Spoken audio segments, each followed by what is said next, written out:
So this is gonna be interesting. Hey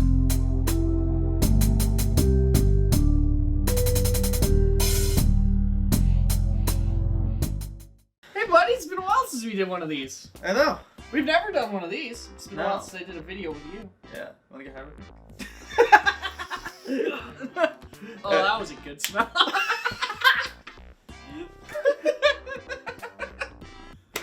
Oh fuck. So Hi guys. there's a new series that I wanted to do. I used to have this series called Discover Weekly, where I would basically pick 6 random songs on shuffle, and it would on my Discover Weekly on Spotify, and I would review them very quickly. This time we did it a little bit different. We're doing it a little bit different. It's called Discover Weekly Roulette. You can read hopefully, so you would have seen that. It's there somewhere. There. I think it's over. You're on a YouTube channel. That's it. Wait. If I flip, I think it'll be right there. You're on a YouTube. I am on a YouTube he is channel. on a YouTube yeah, no channel. shit, dude. The problem is nobody sees my face on the YouTube channel. It's just my shitty voice. Now they get to see my shit-eating grin, too. Every time Joss makes you play Superman 64 to get to picture this face to it.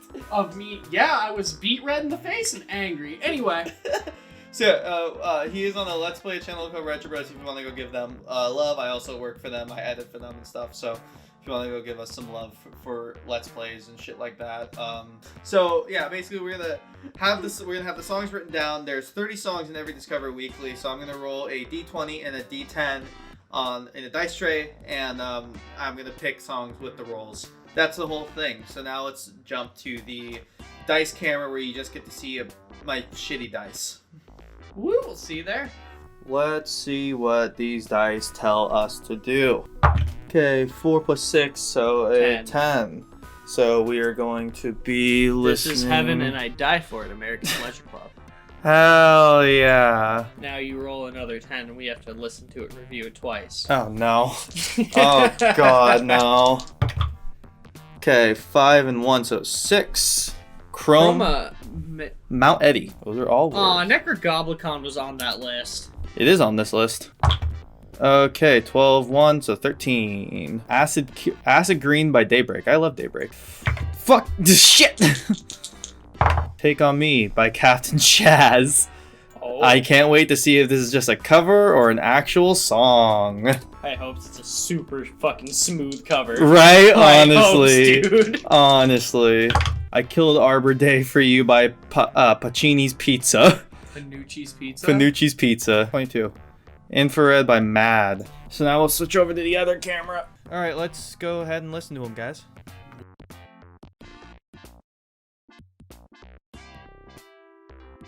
Close enough. Builds character. It's a little rough around the edges, you know. Okay, I Killed Arbor Day by Panucci's. Panucci's Pizza. Panucci's Pizza. Isn't Panucci's Pizza the name of the pizzeria that Fry worked at in Futurama? Is it? Is this gonna be I think some? it is. Is this gonna be some lo-fi bullshit? I mean, I'm down, but like. I'm pretty sure it was Panucci's. Oh, it's right there. I Killed Arbor Day. Oh, I was looking at album titles. yeah. What the fuck? Okay, let's listen to this shit.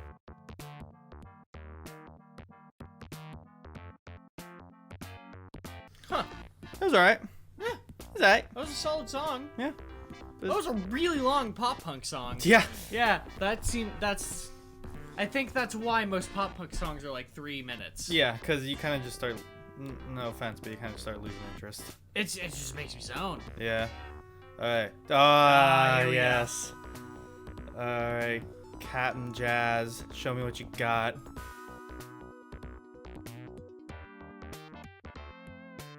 It's interesting. I love that. Yeah, that's an interesting one there. I got opinions, but we'll move on. Yeah. I got opinions. Green. Here's the anger shit you thought was gonna be my whole playlist. Right? I am shocked that we haven't hit any angry music Dude, yet. okay, here's the thing. So I work overnights, and so when I'm in the middle of throwing aisles and shit like that, it gets old to hear the same like beatdown kind of deathcore shit. So I've been adding a lot of like the dirty indie music because it's kind of a breath for me in between the heavy songs that keep me going and in between the punk songs and stuff. So I've been listening to a lot of like that kind of like weird, gross indie, but not quite indie kind of style, which is why like half my playlist is that right now. I hate sports. I hate sex. Circle thinking. I was so hoping we got that. know, Oh my dude. god, I'm so mad. I saw it and I was like, we have to. Please, DICE, work with me here. They did not work with me there.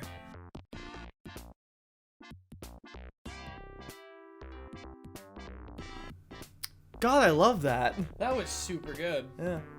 Chroma Mount Eddie. Chroma by Mount Eddie. No clue who that is, which I like. You ready?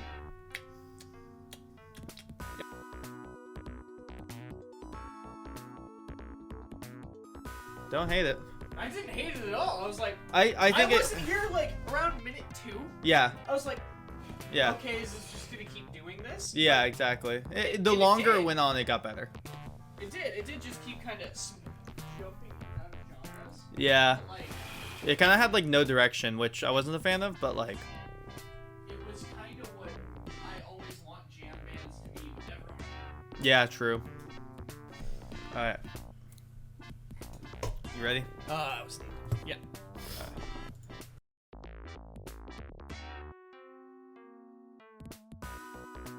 Well, that again was one of my favorite. that was nothing like I expected it was going to Yeah, be. see, I got different Yeah. tastes in music. No, like seeing the title of it. I was Oh like, yeah, okay. I thought it was gonna be more pop punk. I thought it was just gonna be weird. What? Like, alright, anyways, let's jump back to the couch and actually go through what we think about it. Yeah. Bye. See you in a second. Wow, don't you like time lapses? Time lapses are real fun. They're really fun, especially when you get to see me just go back and forth. You get to see my ADD really come out. Oh yeah, Sped up. it's a very manifested thing. Yeah, it's manifested especially when I'm trying to analyze music because I'm like having to sit there and think, but like I can't just sit there and think, so I just kind of like move a lot. Yeah, like I was saying to you when we listened to the songs. I don't know jack shit about music, so I'm just gonna say how the song made me feel and my general thoughts about the song. I too am riddled with ADD, so Yeah. we'll see how this goes. Whereas you're gonna be analytical about it. Cool.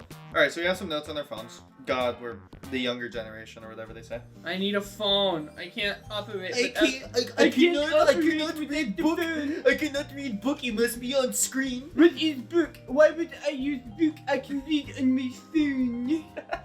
It's like in Parks and Rec, the guy when they're closing down the movie store, like the Blockbuster stand-in, and they're like, no, we have to keep this open because we have to rent movies and stuff in the town. It's important. And the guy goes, no, wait, you can just watch everything on free on your phone now.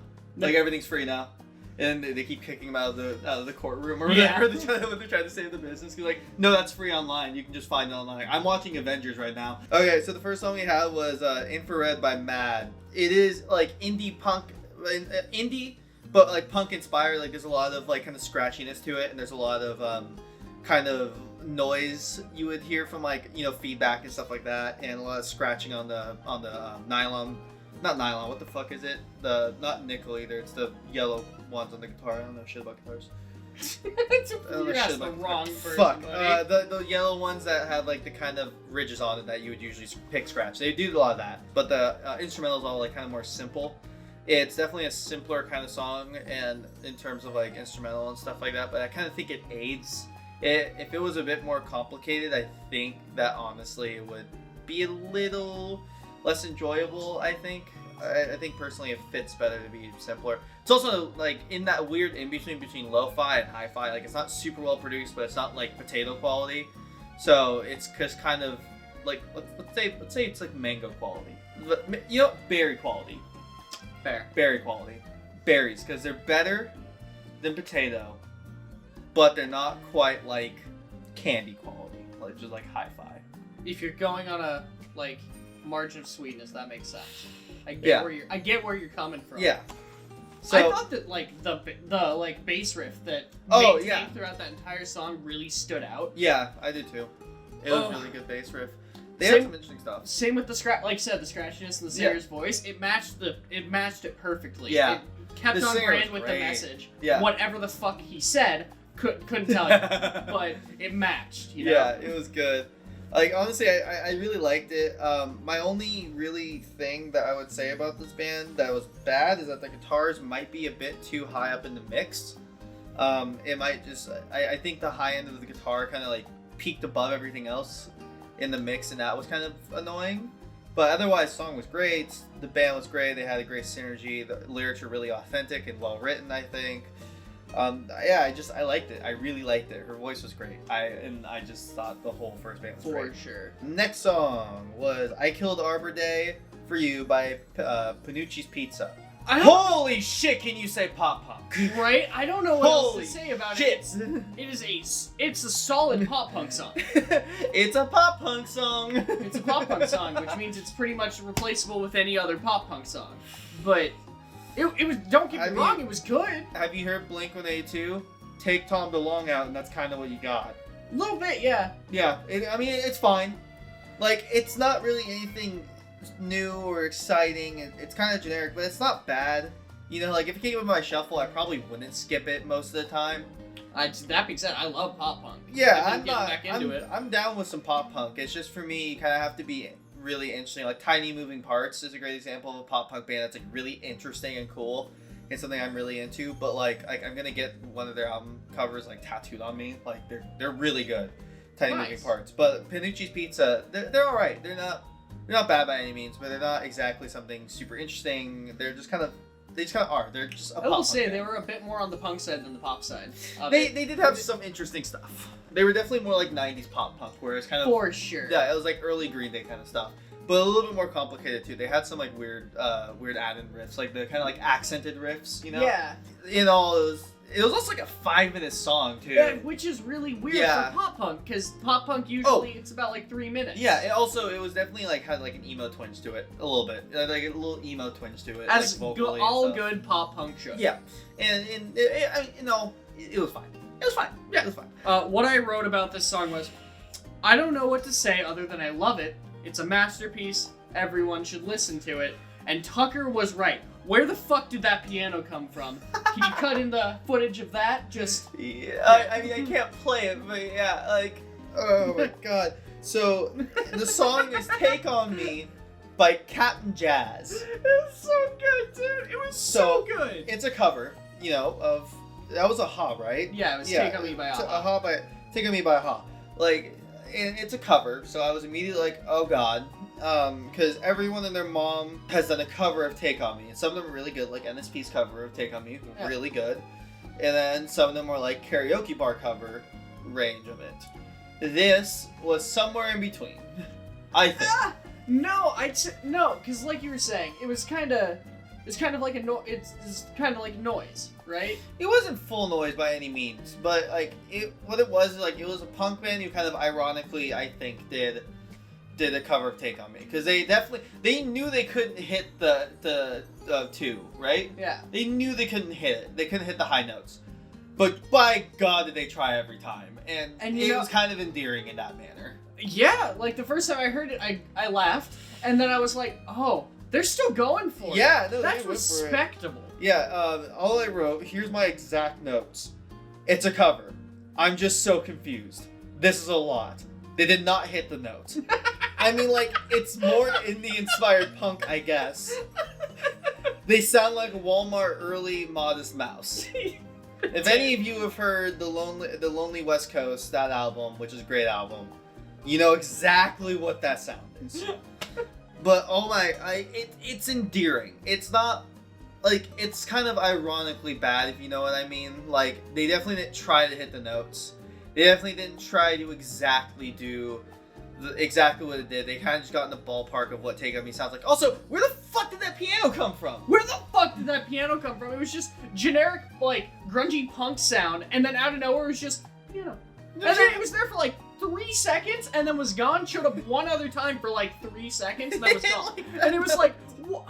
Okay, we gotta get off the Captain Jazz train. I said, I think that the sound that it had, the like punky sort of sound, really added to it, because it's not super often you hear that for a song that is covered so much. Yeah. I have heard a million different versions of Take On Me, and I have not heard one like that. We're gonna go to Acid Green by Daybreak. Listen, I love Daybreak. They're my fucking boys. They're the good boys. I have nothing but good things to sing about them. It's a beatdown hardcore band if you guys don't know them. In the song, that snare tone. Can we talk about the snare tone? The snare tone. Oh my god, the pingiest of pings. Oh, pung! Makes slam bands quake. It's that good Oh, yeah. shit. I got a few metaphors I wrote about how this song might make you feel. Their music. This is music to spike your controller to in a fighting game. Undertaker. That's one of them. That's true. And their guitar tone makes me want to walk across the street before the walk sign turns on. A little bit. It makes you kind of want to jaywalk for a couple seconds. Like, you know when you think it's about to change, so you start walking and it changes like halfway through the street. And then now actual technical shit. They have clean vocals that are kind of akin to like Marilyn Manson-esque stuff, kind of it's sprinkled in. And like you can see this in other bands like Extortionist and Filth. And I love that kind of shit. I think it really adds to a song, especially in the genre like beat down and down tempo and hardcore and stuff like that, where vocals can kind of get generic. So I thought that was a really good adage to it. I also think their main vocals, their scream vocals, have kind of what I call varial syndrome, where they have the one screaming tone, but by God, they do that one screaming tone really well. They don't really go outside the box at all when it comes to that. They don't really try to expand upon that. But by fucking God, did they do that one tone really well. That's true, and I really liked, like, in the composition of it, where the clean vocals fit into it. Because you're right, it was pretty much the same kind of tone for the screams. Yeah. But then it gave it a nice little, like, breath of air, so it wasn't the entire song wasn't just that, and then when it came back, it felt new again. Exactly. It was solid. Also, their breakdowns are just hard as fuck. Like, oh yeah, I get see the spin kicks already like winding up. Their instrumentals are like just super technical compared to a lot of other bands as well. They have some interesting stuff they do. They do a lot of stuff in terms of like pinch harmonics, kind of scraping their picks against their guitars. They do a lot of dissonant chords and stuff like that. I think the only note I really took for that song was this slaps next question. Now is another weird, interesting one. Chroma by Mount Eddie. I'm so upset about that song, dude. I was so hyped for that smooth jazz. It just cold opened with fucking jazz, and I was like, oh, fuck yeah. Okay. They start as like coffee shop jazz, something you would hear in your local coffee shop. Not that Starbucks bullshit. Something you would hear in like a local coffee shop if you're in the Washington area. Something you'd hear from a local coffee shop on like Capitol Hill, you know? Yeah. That kind of like, not hipstery, but kind of hipstery-esque shit. And it just goes straight into like more like indie kind of pop punk shit. While then going back to like just indie and regular punk, and then indie, it kept flowing through different genres, also, and it was super solid. An 8-minute song. It was an 8-minute song. It did not need to be 8 minutes. There could have been just 2 different songs. Split that bitch into 2 different songs, and it would have been fine. But the 8 minutes just kind of made me bored of it by the end. Although the first like 4 minutes I really didn't care for, besides the jazz opening. And then like at like minute 5, it got like really good. They're like at minute 5, like most of the way through the song, they switched up like a bunch of shit. It actually got pretty good, I think. The instrumentals are pretty laid back. It gave like at the 5-minute mark, the instrumentals were like really laid back. They kind of pulled back and got to a slower kind of standard of it. And then it gave their vocalists more room to breathe vocally, and I thought that actually kind of was a plus to his vocal style. Also, he sings like The Cure. A little bit. They had like the kind of gothic rock style of singing, which I don't hate, but you kind of have to have the right band to really add to it, because nothing super interesting about that vocal style. I mean, that's the whole point of it. That vocal style really only fits with the those kind of instruments. They're like kind of post-punk kind of like style of like the slow guitars and the kind of building aspect of it, like Swans is a good example of that. I think that's a good style, but you kind of have to, those kind of vocals really only fit that style. So the first like 4 minutes when it was like kind of faster paced, I couldn't give less of a fuck about it. It goes in between like indie and classic rock in the last 5 minutes. Like they had classic rock leads, but then like an indie bass. It was really weird. I didn't hate it. I didn't exactly super love it, but I feel like if I listened to that band more, I would like it. But that song in particular, I wasn't super fond of. I don't know, like like you said, around the first 4 minutes, I too wasn't super here for. Yeah. And so I just kind of started zoning out and just listening to it, and I loved the way it made me feel. Yeah. It reminded me of being a hoodlum little kid. What did I write? The song kind of feels like wandering around your hometown at 16, chain-smoking cigarettes with your friends, and suddenly life takes over and you're looking back. Everything's different, but the city's the same. Yeah, honestly. That's the way it made me feel. And and that was about like 3 or 4 minutes in, and then it just kept going. Yeah, it's alright. I think. I liked it. That's fair. Alright, last one we have is This Is Heaven and I Die For It by American Pleasure Club and Teen Suicide. Now, with a title like that, and band names like that, and the album title is, what was it again? Like, A Whole Fucking Lifetime of This. A whole fucking lifetime of this. Yeah. That's what the album title is. I had no idea what it was gonna be. It was definitely another indie song. It was definitely very moody. It was kind of like an emo, moody, slow indie song. It's like a 4-minute song. It's something you would kind of expect April Ludgate to listen to if you like Parks and Rec. It was so floaty, man. Yeah, It was so floaty. It's I am always here for that. The Yeah. main problem I had with it, though, is like halfway through, there was no real progression in Yeah. it. It got really repetitive really fast. Yeah, it's one of those songs you kind of just zone out to, for sure. The whole song was just kind of about like emotion and atmosphere and... Like I said, it's really good music to pass the time to. Yeah. I can imagine listening to way more of that band if I was just if I had to take like a 2-hour bus ride. Yeah. And you just zone out, stare out the window, and just... Yeah. It's definitely like a driving sequence song for the movie. For sure. Like your family's moving out of your hometown or Oh, something, yeah. and then like it's like the clip of like all of like the kid looking out the window, and like the reflection on the window and shit. Like in that song with playing. the kid in the car, and the car's got all of their shit like, taped to it. Yeah, exactly. And, like every like family friendly sitcom movie ever. Like yeah, definitely. All together, it's like pretty alright.